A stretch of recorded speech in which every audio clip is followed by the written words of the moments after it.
Meu nome é Leila Maria Alexandrina Marciano Pinto. Eu tenho a honra de pertencer à primeira turma desta faculdade, que segundo meus colegas é a melhor turma.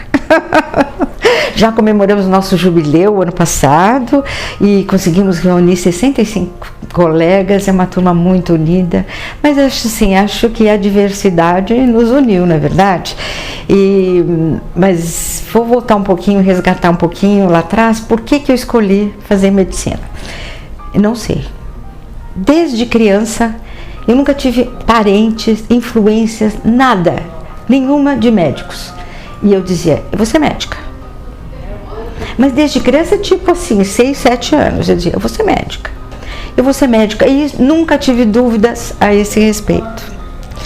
E eu vivi assim numa família descendente de imigrantes italianos, gente que veio para cá e labutou muito.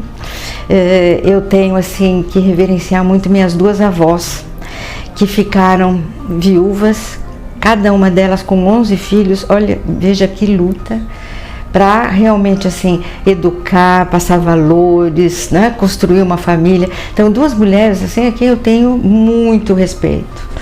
E minha mãe, imagine que em função da dificuldade econômica, ela foi trabalhar aos 17 anos como taquígrafa na Companhia Paulista de Estrada de Ferro. E na Revolução de 32, eu me lembro também ela contando isso, assim, que eles eram muito visados, né, nos bombardeios. E ela conta assim que quando havia bombardeio elas tinham que se jogar no chão, elas tinham medo de voltar para casa à noite por causa dos bombardeios, mas ela estava lá 17 anos trabalhando. Então, ela foi uma mulher à frente do seu tempo também, né? Uma mulher que trabalhou na década de 30, não é verdade? Mas quando ela se casou com meu pai, ele, como todo homem daquela geração, disse, não, eu sou o provedor, você não precisa trabalhar fora, e ela ficou muito triste, e você vai se dedicar à nossa família.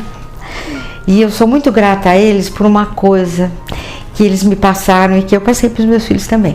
Então meu pai dizia assim, eu vou fazer qualquer sacrifício para dar o estudo para vocês. Vocês vão escolher a área que vocês quiserem, eu não vou interferir. Só que vocês têm que lembrar uma coisa, vocês terão que ser responsáveis pelas suas escolhas. Então eu fui educada na meritocracia, né? E na minha casa o estudo era a coisa mais importante. E minha mãe, inclusive, não queria a gente fazendo serviço doméstico. Não, vai estudar. Você tem que estudar, você tem que ser independente. Veja bem, isso naquele momento era uma coisa, né, avançada. Não, vocês têm que ser mulheres independentes. E realmente fomos, né? Porque eu fiz medicina, minha irmã fez engenharia, a outra fez direito. E o meu irmão fez uma profissão muito estranha, que meu pai achou na época, que era geologia. Foi para o mundo, há 30 anos já trabalhou em vários países, na Alemanha, no Canadá, e tem um sucesso profissional enorme. Mas eu admiro muito meus pais pela formação, pelo caráter, por tudo que eles puderam nos dar, com as dificuldades econômicas que tinham, né? E eu me lembro, inclusive, assim, que quando eu fui fazer, porque naquela época era diferente, né? Era primário, ginásio e colegial.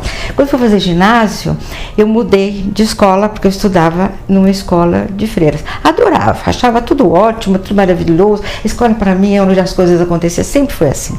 Sempre adorei a escola. E é o aprendizado, a ciência, tudo me deslumbrava. E lá eu conheci a doutora Lígia Silveira. Olha só, fomos colegas desde essa época, dos 10 anos de idade. Tivemos muita afinidade uma com a outra e vivíamos muito uma na casa da outra, estudávamos muito, mas dançávamos muito também nos finais de semana. E foi uma amizade assim construída e longa, porque depois nós fomos fazer o colegial, na verdade era o científico, né? No Colégio Estadual Presidente Roosevelt, tivemos que fazer vestibular para entrar lá, porque o colégio era duríssimo, mas foi espetacular, escola pública, e a gente tinha os professores da USP, inclusive, e uma delas que nos marcou muito, dois nos marcaram muito, foi a professora de português, Edith Pimentel Pinto, que nos levava ao teatro. Esse fim de semana, sábado, nós vamos ver uma peça de Gil Vicente. Depois nos fazia ler muito, vamos fazer a crítica, vamos estudar as diferentes escolas. E tivemos um professor de filosofia, imagine a gente fazendo quase vestibular em medicina, veio o professor de filosofia e disse assim, então, é o seguinte, ou vocês estudam ou eu não vou me importar, eu vou reprovar mesmo. Então a gente morria de medo dele. E vocês vão estudar lógica. Quero ver vocês estudando Platão e Aristóteles. E a gente assim, ai meu Deus, a gente tem que fazer vestibular de medicina. Mas foi muito bom e ele nos marcou, porque ele era um homem de uma personalidade muito forte. Ele era sobrinho do Heitor Villa-Lobos mesmo, mas um homem de uma cultura espetacular. Então, eu e a Lígia convivemos muito nessa época, e inclusive depois com o Francisco Curcio também, que é da segunda turma. Então, eu me lembro que nós fizemos vestibular na USP, eles tinham a primeira seleção, que eram os 400 melhores, passei, aí tinha os 200 que iam para o prático, aí no prático eu fiquei inconformada. Falei, não me conformo, mas o ano que vem eu vou entrar, porque eu vou estudar muito e o ano que vem eu vou entrar. E foi o ano que abriu a Unicamp e a Botucatu também, e todo mundo foi fazer vestibular. E eu falei para meu pai, não vou sair de São Paulo, eu vou prestar a USP ano que vem e eu vou entrar, pode escrever. Aí, 2 meses depois, o que acontece? O doutor Emílio Thier consegue realizar a faculdade da Santa Casa. Aí meu pai, e aí, você não vai fazer vestibular? Eu falei, bom, Santa Casa foi o berço da USP, então deduzo eu que essa escola vai dar certo. Eu acho que a gente vai ter alguns probleminhas no começo, né? Mas que essa escola vai dar muito certo, vai. E prestamos vestibular, eu entrei, mas a Lígia ficou como excedente. Então, sabe quando você comemora pela metade? E eu disse assim, não, pai, eles precisam aceitar os excedentes. Minha mãe, da doutora Lígia, era muito batalhadora, e eu dizia para ela assim, a senhora tem que ir atrás disso, eles têm que fazer parte do grupo, não é possível, eles não podem ficar fora. E realmente foi uma conquista, né? Até, não sei se você sabe da história, que eles pediram até para o Jean Goulart para a aprovação deles na faculdade. Aí formou-se o time completo. Então, foi uma faculdade inovadora, sem dúvida nenhuma. Os recursos eram muito poucos. O que a gente tinha era uma sala de anatomia, as várias mesas onde a gente se dividia para dissecção, para estudo. Doutora Ardar, que marcou, né, o nosso primeiro ano e que nos fez estudar anatomia em inglês. Vocês vão estudar pelo Lockhart. Olha, anatomia já é complicado. In English foi um desafio para a primeira turma. Mas eu acho que foi muito bom. E ficamos muito unidos desde essa época, porque as dificuldades foram aparecendo. E nós tivemos que superá-las juntos, né? Eu me lembro que o segundo ano para mim foi espetacular, foi fisiologia. Eu falei, bom, agora eu entendi a dinâmica das coisas, que máximo! E assim foram se sucedendo os professores, uns mais marcantes, outros menos, mas todos maravilhosos. Eu acho que o nível deles para a época, era fantástico. Agora, evidentemente que tinha os icônicos, né? Como o Dr. Maffei, Dr. Carline, né? Esses realmente. E passamos maravilhosamente bem pela parte clínica, pela parte cirúrgica. Mas eu já tinha para mim que eu ia fazer oftalmologia. Para mim já tinha definido. E você vai me perguntar por quê? Então, porque eu achava que a visão era o mais maravilhoso órgão dos nossos sentidos e que lidar com a visão dos pacientes era uma coisa maravilhosa. Então, eu mais ou menos já estava determinada, mas apesar disso eu fiz 1 ano na escola maternal, Leonor Mendes Barros, e a gente fazia plantões de obstetrícia, ginecologia, tudo. E achei obstetrícia lindo, mas eu falava assim, mas essa especialidade não vai dar para casar e ter filhos. Eu tô quase casando. Falei, não, essa não vai dar. E eu vou te contar uma coisa, você sabe que a Santa Casa, vamos dizer assim, penetrou tanto na minha vida que eu conheci meu marido aqui. Ele era residente da endoscopia peronal quando nós entramos. Eu era caloura, ele era residente. E quando ele me falou, eu tô na endoscopia peronal. E caloura, eu falei, nossa, o que será isso? Eu acho que eu vou lá no dicionário ver o que é isso. E por incrível que pareça, nós estamos juntos até hoje, meu companheiro, meu amigo, a pessoa que nunca me impediu de voar, que só me impulsionou, e já fizemos 50 anos de casado. Agora, é interessante que quando a gente se formou, e eu estava determinada que ia fazer oftalmo, então, janeiro de 69, eu subo no Condilara, eu vou lá falar com o Dr. Jacques Tupinambá.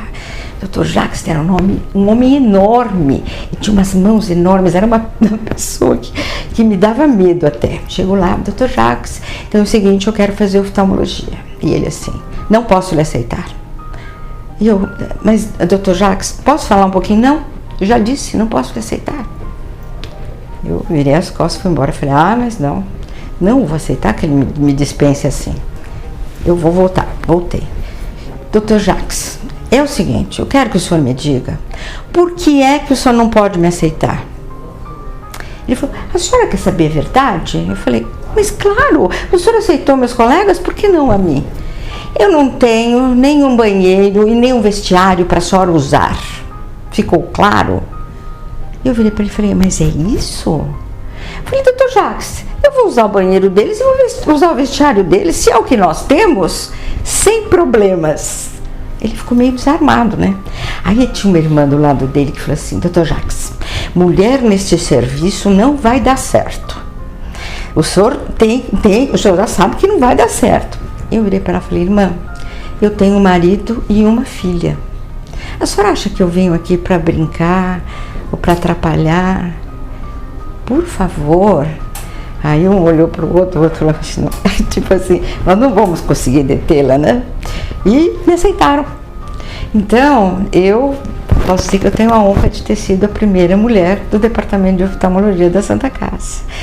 E tantas outras me seguiram, pessoas maravilhosas, tantas mulheres competentes. Hoje a gente tem na oftalmologia, saindo da Santa Casa, a gente tem mulheres brilhantes. Então isso assim me orgulha muito de vê-las encontrando em congressos, em cursos, né? E hoje, inclusive, as mulheres são a maioria dentro da oftalmologia, né? Então, mas alguém teve que usar o banheiro masculino. Eu acho que a medicina ficou difícil, né? Eu acho que ficou difícil no seguinte sentido, né? Eu acho que o volume, a quantidade de pacientes para atender,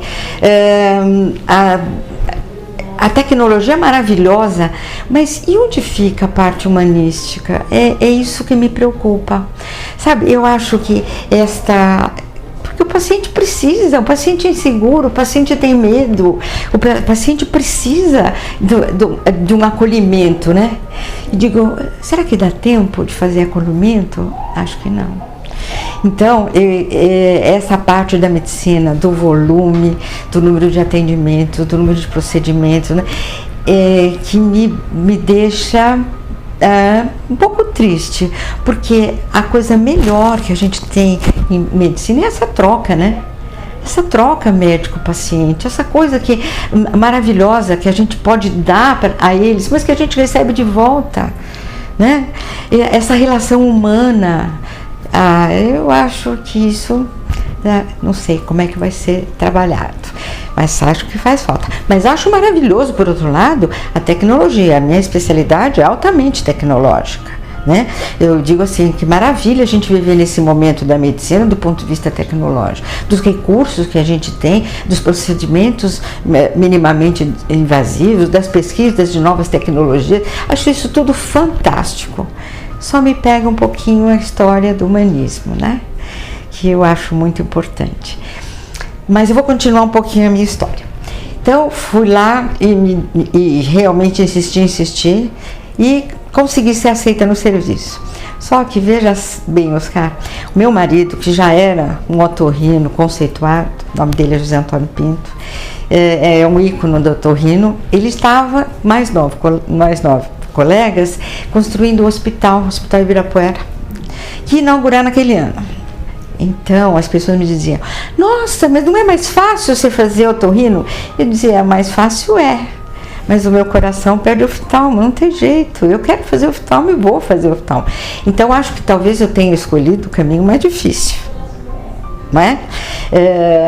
Mas não importa, estou apaixonada pelo oftalmo até hoje. E é interessante que eu esqueci de falar para o Dr. Jacques um pequeno detalhe quando ele me aceitou. Eu estava grávida da minha segunda filha, que nasceu no serviço.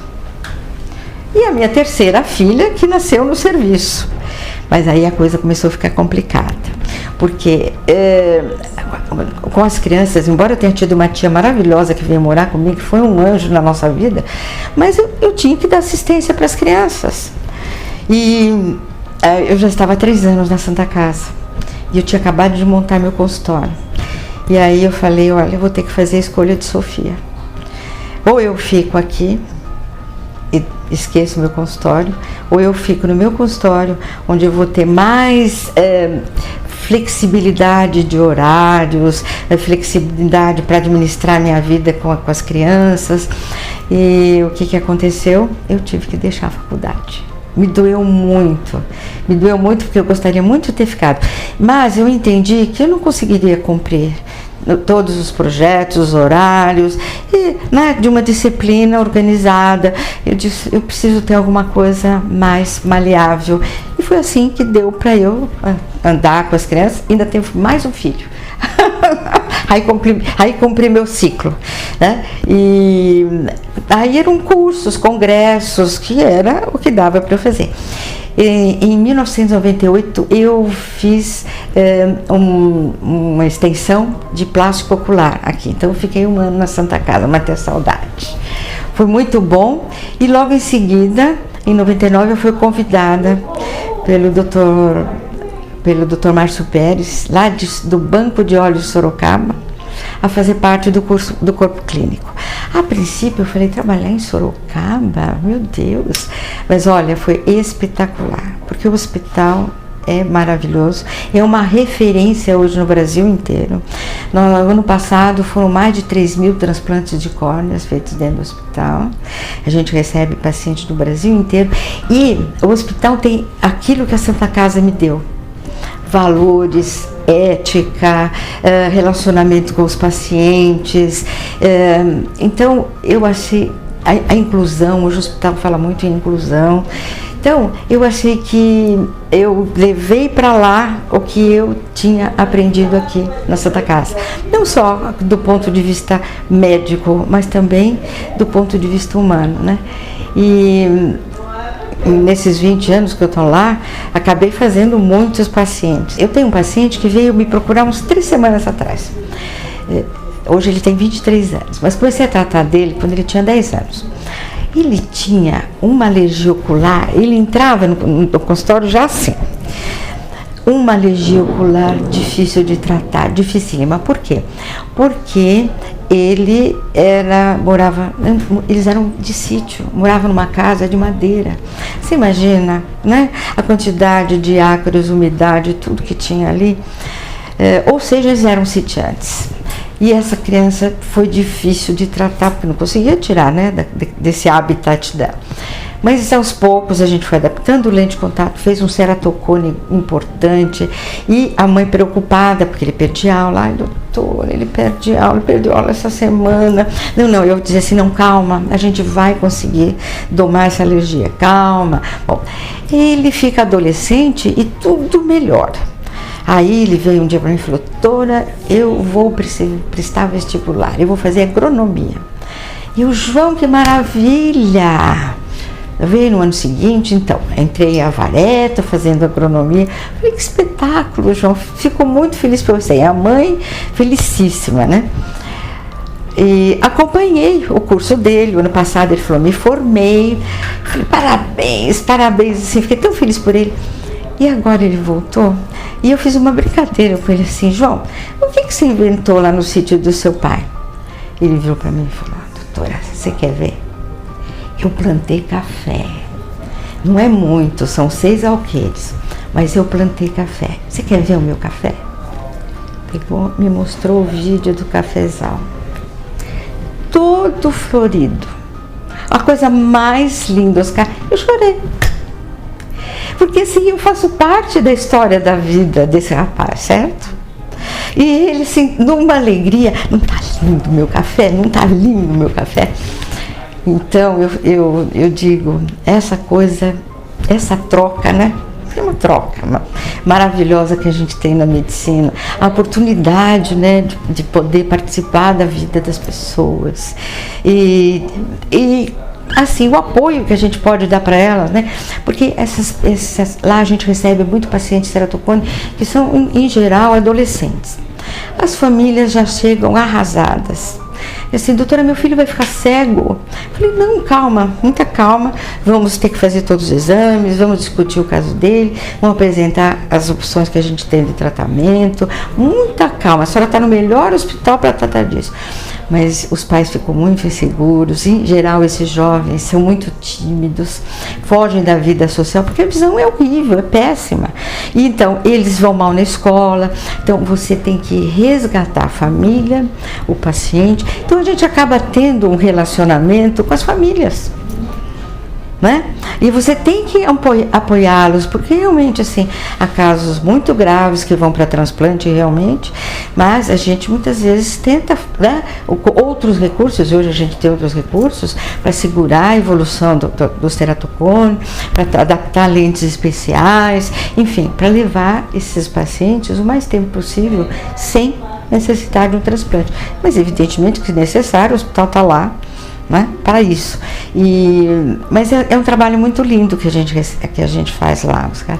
E eu sinto que tudo que eu tenho feito lá é um reflexo do que eu aprendi aqui. Sabe aquele contato que foi nós, os professores e os pacientes? Porque era isso, nós não tínhamos residente, não tinha o R1, R2, RN. Não, era a gente, o paciente, e as visitas juntos, a discussão dos casos juntos, e os professores juntos. Isso aí foi maravilhoso. Eu acho que isto foi a coisa mais importante que tivemos durante o nosso curso. Foram sempre os mestres do nosso lado, né? E a faculdade formou profissionais maravilhosos, né? E profissionais de ponta hoje, né? Então, eu acho mas esse início foi realmente muito trabalho, muita união. O ano passado fizemos nosso jubileu, foram festas lindas, conseguimos reunir 65 colegas, e veja como nós somos unidos. Sábado agora nós temos uma feijoada para nos encontrarmos novamente. Então você veja como nós nos fortalecemos, né, como amigos. Então hoje eu continuo trabalhando lá no Banco de Olhos Sorocaba, continuo meu consultório, tenho 4 filhos que tomaram seus caminhos, todos eles muito bem-sucedidos, as meninas, mulheres fortes, determinadas, e meu filho, que é a pessoa mais generosa que eu conheci na minha vida, que é capaz de abrir mão das suas coisas para socorrer a família, quem precisa. É realmente assim espetacular. E tenho 2 netos que são a cereja do bolo, né? Verdade. Então, às vezes, quando eu conto isso, as pessoas falam: ah, mas pelo jeito que você conta, deve ter sido fácil, né? Eu falei: não, foi altamente desafiador.